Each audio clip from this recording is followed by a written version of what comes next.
একাগ্রতানন্দ সবাই আপনাদের বুঝিয়েছেন। আমার খুব আনন্দ হলো ওদের বক্তৃতা শুনে। কীরকম একটা আদর্শ সাধু ছিলেন নির্বেদানন্দজি। নির্বেদানন্দজিকে আমরা ছোটোবেলাতে ওনার সম্বন্ধে অনেক কিছু আছে, আজকে আমি বলতে যাব না, কিন্তু ওনার প্রতি আমাদের খুব শ্রদ্ধা হতো।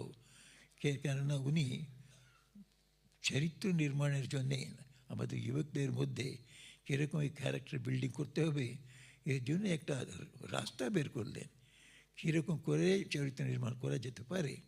এটা কলেজ ছাত্র কলেজ পড়বে, সঙ্গে সঙ্গে কলেজে যা শেখানো যায় না ওটা শেখাবার জন্যে, ওটা শেখাবার নাই। Always the character is formed by seeing, not by studying. ক্যারেক্টারটা আপনি অন্য কাউকে ভালো ক্যারেক্টার স্প্রেড করতে চান, you have to live a character life, আপনাকে দেখেই শিখবে। The character is formed by seeing, by observing, not by reading books. সেরকমই একটা গড়ে গড়ে তেলে ছেলেটা এখানে উনিও ছিলেন ভালো সাধু এবং বিরাট হৃদয়।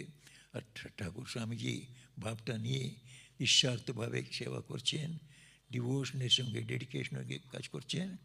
ওর মতন অনেক জুনিয়র সাধুদের তৈরি করলেন, ওরা ওনার সঙ্গে রেখে। আর এখানে ছাত্ররা আসতো, দেখে দেখে শিখতো, দেখে দেখেই ওদের জীবনেতে সব চারিত্র গড়ে যেত। এরকম একটা ইনস্টিটিউশন আজকে এখানে এসে আমি খুবই আনন্দ পেয়েছি। আর এখানে এখন তো আমি এখানে এসে গেছি, আপনারা জানেন বেলুড় মঠে আছি। 29 বছর আমি চেন্নাইয়ে ছিলাম, তখনই এসেছি আমি কয়েকবার এখানে। আর এখন কাছে এসে গেছি, এখন না বললেও তো আমি নিজেই আসবো।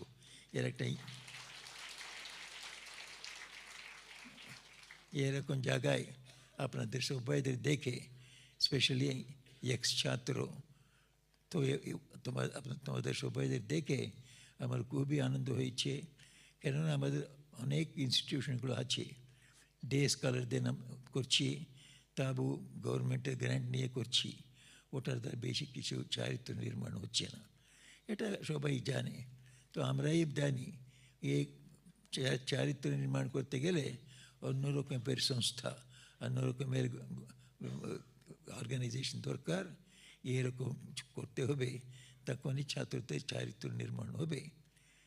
একটা কথা বলে আমি এই চারিত্র নির্মাণের সম্বন্ধে আমরা সবাইদেরই বলি ভালো হো, ভালো হওয়াটাই তো চারিত্র নির্মাণ। মানুষ আমরা অন্য সব কিছু হয়ে যাচ্ছি, কিন্তু ভালো মানুষ হচ্ছি না। বড় বড় ডক্টরেট হয়ে যাচ্ছি, বড় বড় ইঞ্জিনিয়ার হয়ে যাচ্ছি, সায়েন্টিস্ট হয়ে যাচ্ছি, কিন্তু জিজ্ঞেস করলে কীরকম মানুষ ভালো মানুষ বলবার উপায় নেই। এটা তার মানে পড়ালেখা হয়েছে, কিন্তু চারিত্র নির্মাণ যেটা পড়েছে ওটা জীবনে অনুষ্ঠান করছে, আর অন্যদের সঙ্গে মিলেমিশে অন্য যারা পিছিয়ে পড়েছে ওদের উদ্ধার করার জন্য চেষ্টা করছে, অন্যদের জন্য ফিলিং করছে। এটা হয়নি। এ চারিত্র নির্মাণের সম্বন্ধে আমরা যখনই যুবকদের দেখি, আমরা সাধারণত আশীর্বাদ করি, তোমরা ভালো হও। একজন যুবক আমাদের জিজ্ঞেস করছে, মহারাজ এরকম আশীর্বাদ আমরা অনেক শুনেছি, ভালো হবো ভালো হবো ভালো হবো, আপনি বলুন না ভালো হবো মানে কী হতে হবে, নাম্বার 1 2 3 4 5। সত্যি কথা, এটা ইয়াংম্যান জিজ্ঞেস করবে, এটা করবে, আমাদের করেছে। তো আমি তখন ভাবলাম, দেখো ভালো হওয়া মানেটা আমি যদ্দূর মনে করি ঠাকুরমা স্বামীজির চরিত্র আমরা পড়েছি, পড়ে আমার যা মনে হয় ভালো হওয়া মানে ওদের কী বক্তব্য আছে, ওদের আমাদের জীবনের মূল্য, স্পিরিচুয়াল সদ্গুণ, ধার্মিক গুণ আমাদের জীবনে আসতে হবে। কতগুলো ধার্মিক গুণ এলে আমরা ভালো হব। কী ওটা সব ধার্মিক গুণ? আমি বলি ঠাকুরের জীবন পড়ো, মা আর স্বামীজি পড়ো, ডাইরেক্ট ডিসেপদের পড়ো, দেখবে ওরা প্রথমে বলবে তুমি ভালো হতে গেলে প্রথম সত্যবাদী হোক। সত্যই প্রথম জিনিসটা। দ্বিতীয়টা, তুমি সব্বাইদের প্রতি একটা পবিত্র দৃষ্টি রাখো। সব্বাইদের দেখে মানুষ মনে করবে না ওরা সবাই ঠাকুর মা স্বামীজিকে অন্যান্য রূপে এসেছে। মেয়েরা দেখলে মনে করবে শারদা দেবী এ রূপে এসেছে, পুরুষদের দেখলে ঠাকুর এ রূপে এসেছে। এর একটা দিব্য দৃষ্টি রাখো সমাজেতে। যাকে দেখলেও মানুষ পুরুষ স্ত্রীর রূপে দেখবে না, দিব্য রূপে দেখো। সব্বাইদের পিছনে, সব মেয়েদের পিছনে মা আছেন, সব্বাই পুরুষদের ভিতরে ঠাকুর আছেন। এই দৃষ্টিটা আসতে হবে, এটাই পবিত্র দৃষ্টি। এটা দ্বিতীয়। এটাই আমরা ব্রহ্মচর্য পালন করি না, ওটা গিয়ে গিয়ে এখানেই পড়ে। সব্বাইদের মধ্যে দিব্য দৃষ্টি এসে গেলে তখন ব্রহ্মচর্যের কথা আপনাই আসবে, আপনিই আপনার জীবনটা পবিত্র হয়ে যাবে। তো তৃতীয়টা আমরা তিনজনও বলছি, হাউস হোল্ডারদের এবং সন্ন্যাসীদের, ব্রহ্মচারীদের, এই ব্রহ্মচর্যের কথাটা এটা সরল কথা। সব্বাইয়ের ভিতরে মানুষকে দেখবে না, দিব্যতাকে দেখো, দিব্যত্বকে দেখো। এই দ্বিতীয় কথাটা, এটা যদি কার ভিতরে আছে ওরা ভালো। নাম্বার এক, সত্যবাদী হলে ও ভালো হবে। দ্বিতীয়, ও সব্বাইদের ভিতরে দিব্যত্বটা দেখে, পুরুষ মানুষ স্ত্রী মানুষের হিসাবে দেখে না, এ ভালো লোক। তৃতীয়টা হচ্ছে নিঃস্বার্থভাবে সেবা করো, নিঃস্বার্থ সেবা। সেবা তো আমরা করি অনেক, আমাদের ছেলেপুলেদের নাতি নাতনিদের সেবা করি, আর নিজের একটা ক্লোজড বায়োলজিক্যাল সার্কেলে কাজ করি। কিন্তু সব্বাইদের যারা যারা পিছিয়ে পড়েছে, যারা যারা দুঃখে আছে, যারা যাদের কিছু সাহায্য চাই, আমরা ওদের গিয়ে ওদের কাছ থেকে কোনো কিছু না চেয়ে সাহায্য করা, আর মনে করা কি আমি ঠাকুরেরই সেবা করলাম, ভগবানই তো এই রূপে রয়েছেন, সেজন্য ভগবানেরই আমি পূজা করলাম।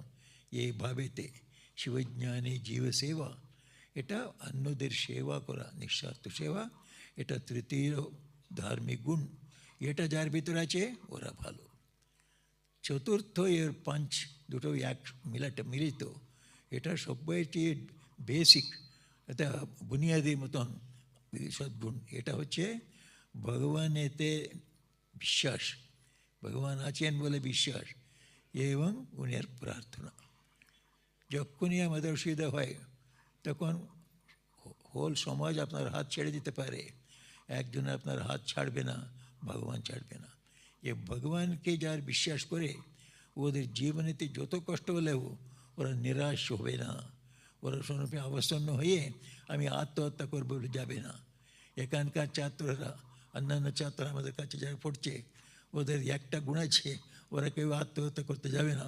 ওরা জানে ঠাকুর আছেন, এমন কিছু হয়ে গেছে, আমরা এটা পেরিয়ে আসবে কষ্ট হয়ে। তো এই যা বিশ্বাস ভগবানের ভিতরে, আর এবং ভগবানের বিশ্বাস মানে উনি আছেন, উনি আমাদের বাবা মা, উনি আমরা যা চাইব উনি দেন। কেননা আমি ওনার কথাগুলো মেনে চলেছি, আমি সত্যবাদী হয়েছি, আমি ধার্মিক অন্যান্যদের ভিতরে দিব্যত্ব দেখছি, আমি তো নিঃস্বার্থভাবে সেবা করেছি, ঠাকুর সত্যই আমাকে সাহায্য করবেন। এই বিশ্বাসের সঙ্গে প্রার্থনা, ওনাকে আমার প্রার্থনা জানালে ওটা আন্তরিক প্রার্থনা হবে। ঠাকুর বারে বারে বলছেন আন্তরিকার প্রার্থনাটা ঠাকুর শুনবেনই শুনবেন। অর্থাৎ এ পাঁচ গুণ আমাদের ভিতরে আসতে হবে।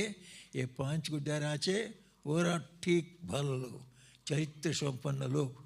আর যে নেই, যার ভিতরে এই গুণ, ওকে যত বড়ই প্রপাগেন্ডা করতে পারল, ওটা কোনো কোনো বড় বড় হোটেলে থাকুক, ওর নাম হোক, কিন্তু জিজ্ঞেস ওরা ওরা সত্যবাদী কিনা, জিজ্ঞেস ওরা ওরা কি দিব্যত্ব দেখে কিনা সব্বাইদের সঙ্গে, তারপরে নিঃস্বার্থভাবে সেবা করছে কিনা, আর ভগবানে বিশ্বাস প্রার্থনা করছে কিনা। এটা যার ভিতর আছে ওর চেয়ে ভালো লোক কোথায় পাবে না। ওই পাঁচ গুণ যার ভিতর আছে, অ্যাকর্ডিং টু স্বামীজি আর শ্রীরামকৃষ্ণর মাদার, আমরা যা বুঝেছি এ পাঁচ সদ্গুণের মধ্যে আছে। এরকম অনুষ্ঠানেতে, এরকম সংস্থাতে যারা পড়বে, যারা থাকবে হস্টেলেতে এবং অন্যান্য সাধুদের সঙ্গে মিলবে, মিশবে, ওদের সবচেয়ে বড় হবে আমাদের জীবনেতে এ সদ্গুণ আসবে। এটা এলেই মানুষ হয়ে গেল। আমি ঠাকুরের কাছে প্রার্থনা করি আজকে, ঠাকুর মা স্বামীজির কাছে, আর ব্রহ্মানন্দজির কাছে আমাদের সবাইদের উপর ওদের কৃপা বর্ষণ হোক, আমাদের ভিতরে সদ্গুণ হোক, আমরা সবাই ভালো মানুষ হই। এটাই তো স্বামীজি বারবার বলছেন, মানুষ হব। তো আমরা সবাই মানুষ হই, এর জন্য ওদের আশীর্বাদ সবসময় বর্ষিত হতে থাকুক এই প্রার্থনা করি এবং আমার দুটো শব্দকে বিশ্রাম করি। জয় রামকৃষ্ণ। ওম শান্তি শান্তি শান্তি।